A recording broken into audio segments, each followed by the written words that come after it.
اسلام ہمیں کن باتوں پر عمل کرنے کا حکم دیتا ہے اور کن باتوں سے روکتا ہے؟ قرآن اور سنت کی روشنی میں اسلام ایک مکمل ضابط حیات ہے جو اللہ کا کلام اور حضرت محمد صلی اللہ علیہ وسلم کی زندگی اور تعلیمات پر مبنی ہے۔ قرآن اور سنت میں ہمیں دو طرح سے رہنمائی دیتے ہیں: کن چیزوں پر عمل کرنا ہے، یعنی جو فرض، واجب یا مستحب ہے، کن چیزوں سے بچنا ہے، یعنی جو حرام یا مکروہ ہے۔ قرآن اور سنت کن چیزوں پر عمل کرنے کا حکم دیتا ہے؟ ایمان اور عبادت، اللہ کے رسول، فرشتوں، کتابوں، آخرت اور تقدیر پر ایمان لانے۔ سورۃ البقرہ۔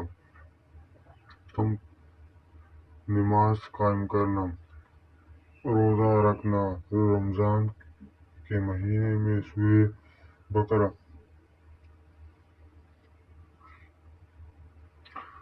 زکوٰۃ دینا، حج کرنا اگر استطاعت ہو،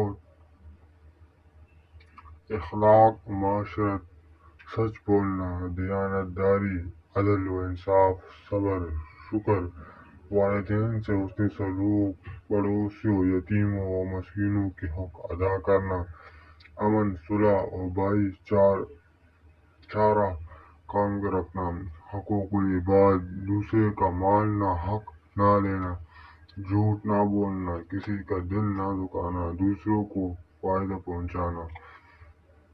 قرآن اور سنت کن باتوں سے روکتی ہے؟ شرک، اللہ کے ساتھ کسی کو شریک کرنے سے بڑا گناہ ہے۔ جھوٹ، غیبت، چغلی، غیبت کو مردہ بھائی کا گوشت کھانے کی برابر کہا گیا ہے۔